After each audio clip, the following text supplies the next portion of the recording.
¿Qué tal? ¿Cómo están amigos y amigas de esta comunidad? Como siempre un gusto, como siempre un placer que nos acompañen en las charlas cada semana, aquí cada domingo 6:30 de la tarde con mi querido amigo Luis Guillermo Hernández. Luis, ¿cómo estás? Un gusto saludarte, mi querido Jesús, un gusto saludar también a tu audiencia este dominguito, pues ya previo a la Semana Santa, ya supongo que muchos estarán escuchándonos con su coco y su ginebra ahí en la alberca, en la playa o por lo menos en la hamaca. Un gusto saludarles y un gusto estar aquí contigo. No, hombre, igualmente querido. Oye, esta semana fuimos testigos de este viaje relámpago, dirían algunos, de la doctora Claudia Sheinbaum a la CELAC. Una visita, si la queremos ver de esa forma, que lleva a cabo a la nación centroamericana gobernada por una de sus grandes amigas o de sus grandes aliadas, que es Xiomara Castro, y en donde Claudia Sheinbaum pues llegó y como ha acostumbrado a nivel internacional, querido Luis, marca la pauta en los discursos. Recuerdo bien cuando estuvo precisamente al lado de todas estas potencias, al lado de Canadá, al lado de Estados Unidos, al lado de Brasil, en fin, y empezó a hablar precisamente de cambios verdaderos, en donde dijo, Ya hay que pararle con el dinero a las armas, ya hay que pensar realmente en la ecología, es decir, una crítica real al sistema que ejerce el poder en este momento en el mundo. Y ahora nuevamente en la CELAC da la nota con un discurso que de repente parece como que debido a la dinámica, la vorágine informativa que nos rige, puede pasar un poco desapercibido, pero que tiene una trascendencia muy particular, sobre todo en este momento en el cual Estados Unidos, conforme pasan los días, conforme pasan las decisiones, pues demuestra que no es de fiar. Creo que hay que, hay que analizar con mucha minuciosidad, con mucho detenimiento lo que dijo en la reunión cumbre de la CELAC, la presidenta mexicana, la presidenta Claudia Sheinbaum, porque esconde algunas de las inquietudes que ya ha manifestado en otros momentos respecto de la necesidad de una cohesión latinoamericana en términos políticos también, pero también en términos económicos, y marcando la pauta de lo que siempre ha sido lo que siempre fue, mejor dicho, la tradición diplomática internacional mexicana y que se suspendió durante el neoliberalismo, el apoyo irrestricto a la libertad de los pueblos de autogobernarse, el respaldo a Cuba, el respaldo a Venezuela, que son ejemplos que me parecen muy importantes en un momento, bien lo dices, en el que nuestro vecino del norte pues prácticamente está dedicado a bulear al mundo entero en general y a nosotros en particular. Me parece que este discurso, esta posición de la presidenta Sheinbaum, hay que leerla como una mirada que ya nos la había mostrado el presidente López Obrador, muy, muy convencida de que voltear hacia el sur es fundamental, es imperioso para México. Voltear hacia el sur porque allí está nuestra alianza mejor, nuestra conexión mayor y nuestro futuro más esperanzador.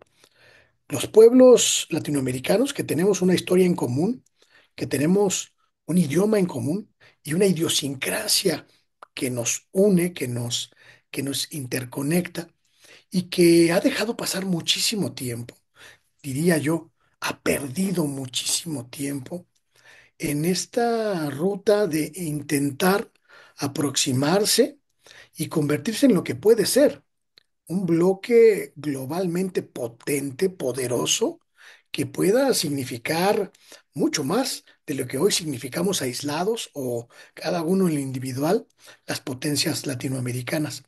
Y me gustó mucho el tono con el que marcó, con el que marcó la idea la presidenta Sheinbaum. Estados Unidos juega para sí mismo. Nosotros, México y todos los países de América Latina, somos apenas instrumentos de sus intereses, somos apenas un apéndice de sus necesidades, pero no formamos parte de su dinámica ni social, ni cultural, ni económica. Por eso hay que ver entre nosotros cómo hacemos para construir un bloque, para construir una unidad que nos defienda, que nos signifique y que nos dé el papel que merecemos. Y poniendo por delante nuestro principal problema común, la migración hacia Estados Unidos, constituida, lo dijo la presidenta, por héroes y heroínas que mantienen a sus familias, que buscan beneficiar a sus familias en sus lugares de origen, pero que también impactan fundamentalmente en la economía y la dinámica social de Estados Unidos.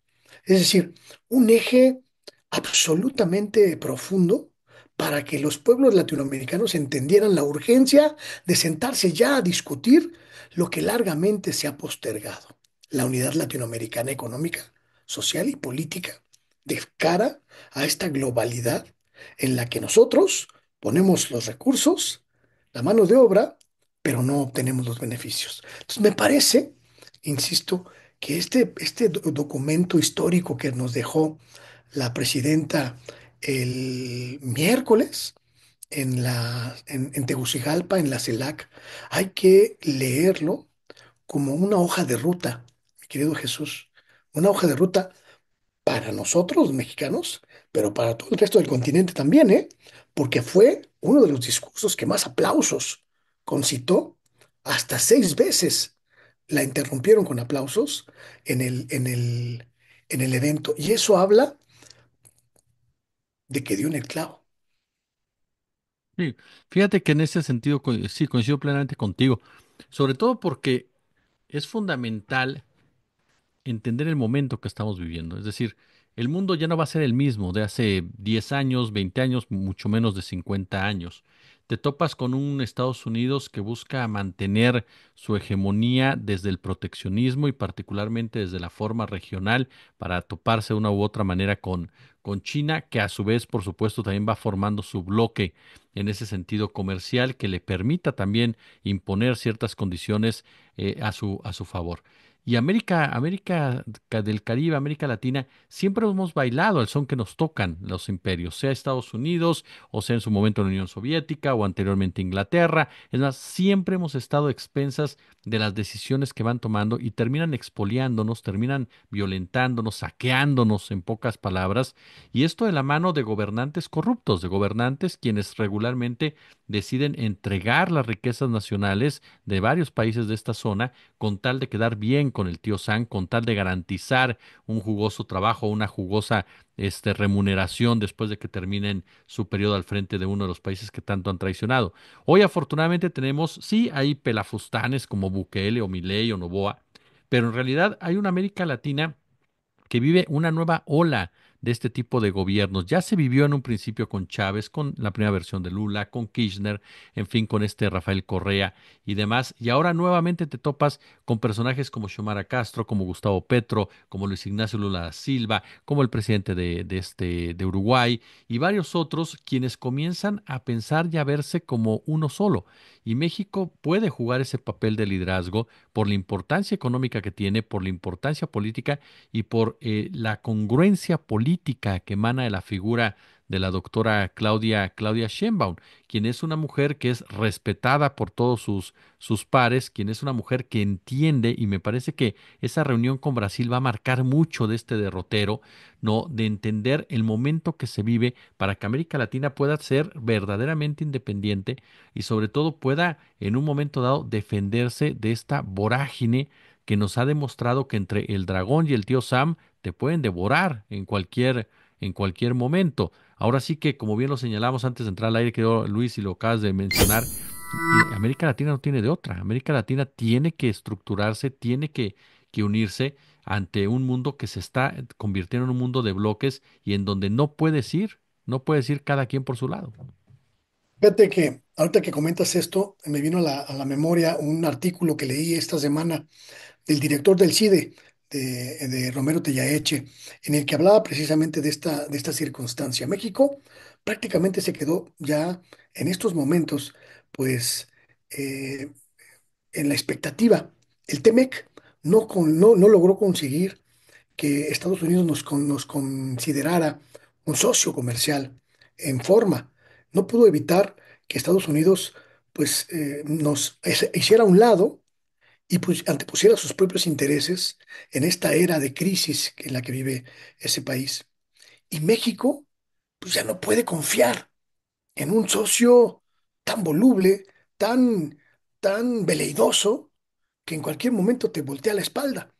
Por eso, precisamente por eso, pero no podemos romper de tajo con esta alianza, no podemos romper de tajo con el Temec, no podemos romper de tajo con la circunstancia histórica que nos une con Estados Unidos, pero sí podemos construir un modelo en el que México, lo hemos visto en estos días, con las caídas de las bolsas, con las sacudidas y las amenazas entre China y Estados Unidos, en el que México no sea vulnerable a excesos en los que era o en los que estaba en la era neoliberal.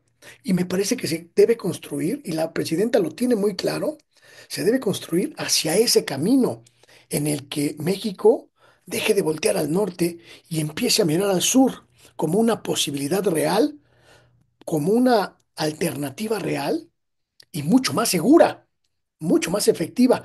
Ese cambio de discurso, en medio de esta realidad tan compleja, tan convulsa, me parece que es el mejor método, el mejor mecanismo y la mejor medicina ante lo que venga en los próximos años.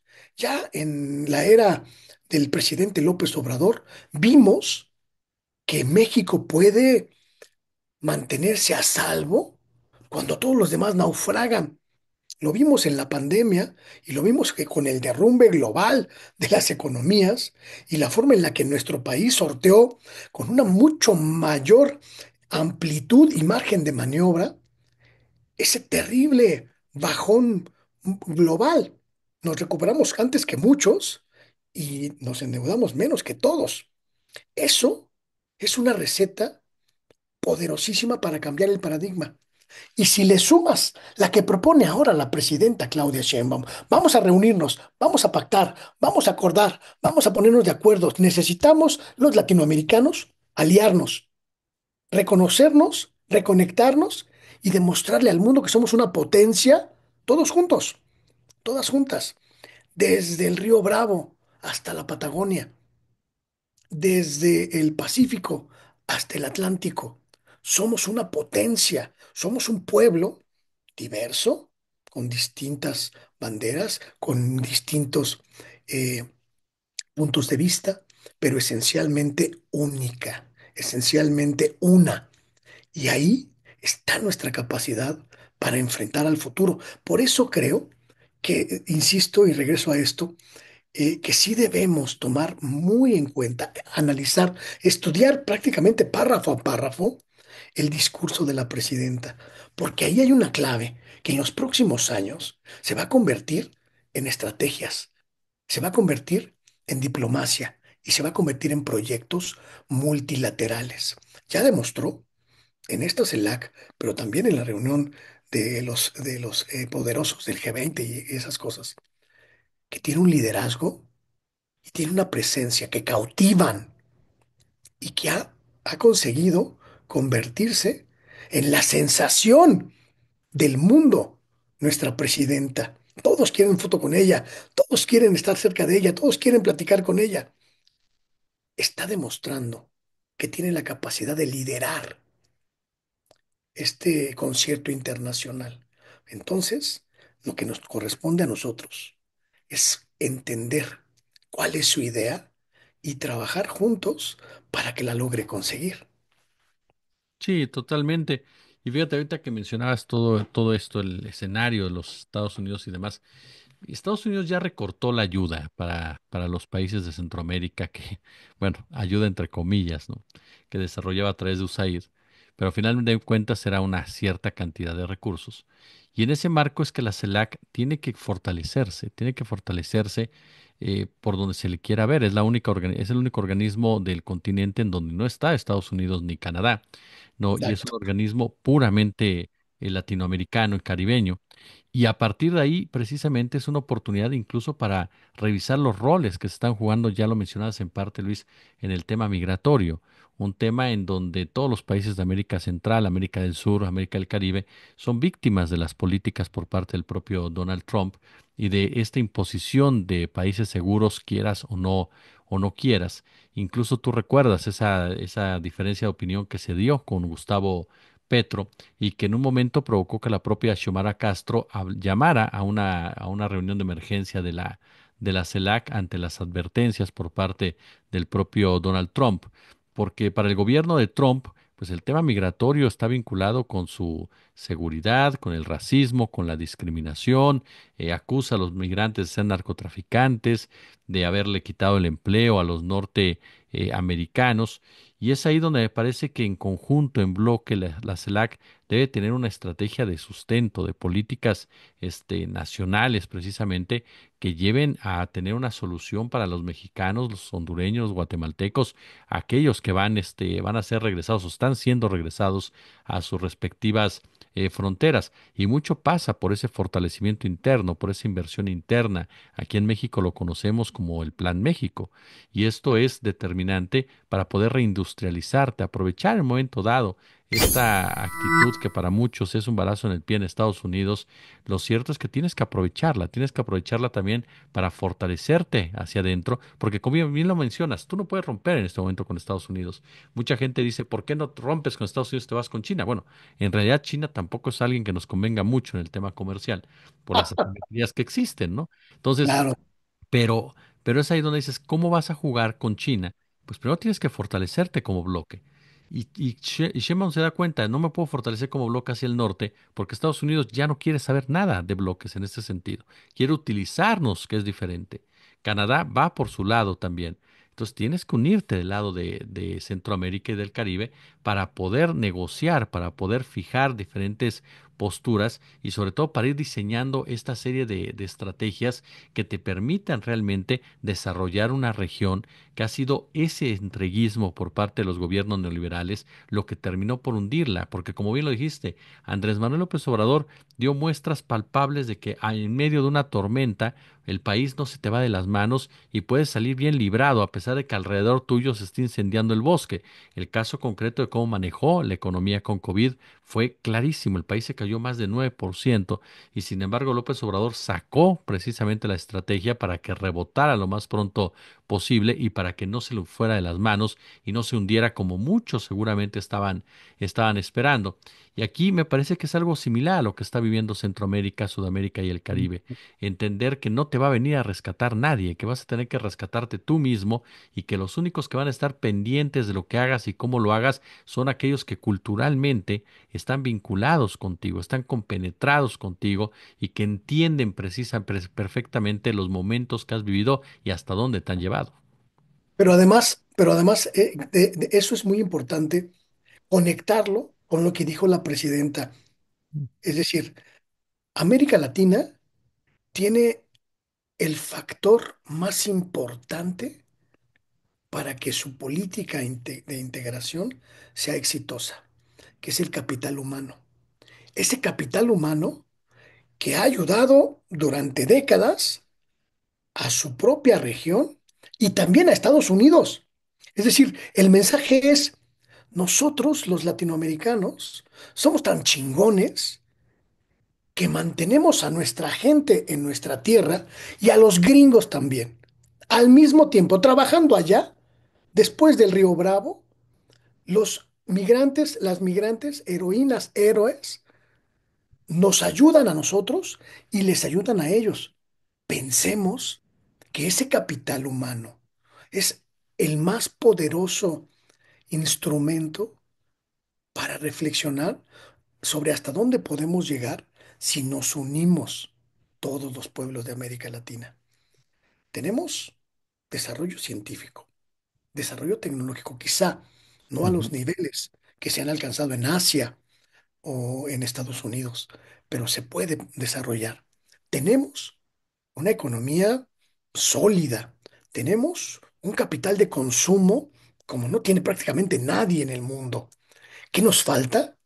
pensar que unidos somos más fuertes. Y ese mensaje es el que dio la presidenta en Tegucigalpa y prendió por lo certero del momento y por la dimensión de colocarlo delante de esta ruta de trabajo. Me parece, insisto, que será con el tiempo un discurso y una postura que va a significar muchísimo en la integración latinoamericana y me da mucho gusto que haya sido la presidenta mexicana quien lo haya puesto sobre la mesa, mi querido Jesús.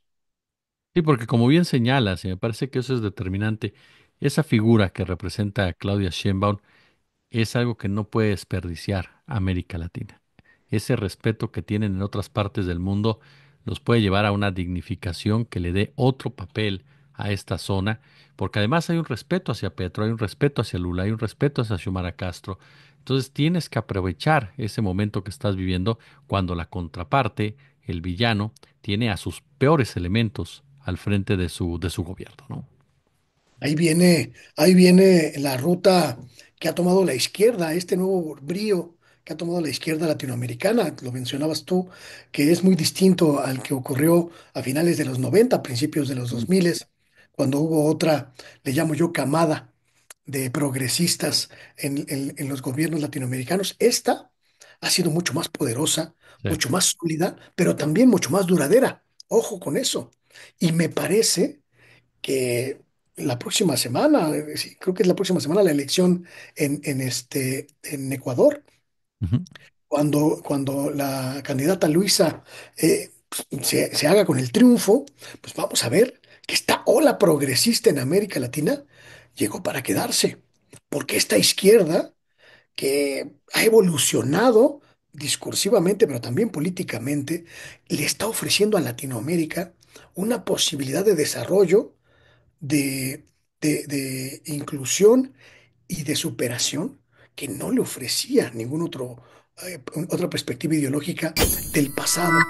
Y me parece que ese es el tiempo en el que se puede construir la gran alianza latinoamericana. Como digo, yo siempre de manera muy romántica, mi querido Jesús, la era está pariendo un corazón, el corazón latinoamericano. Y la presidenta mexicana, mira, lo tiene bien clarito. Pero tiene usted, amigo, amiga, de estas charlas con Luis Guillermo Hernández. Querido amigo, yo te lo agradezco como siempre que engalanes este canal con tu presencia.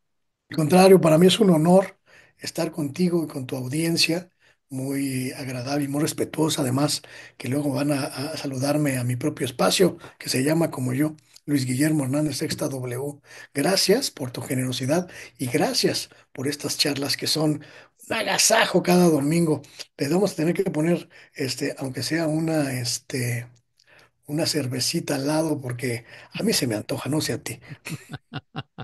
No me piques esa canción, hermano. No me piques.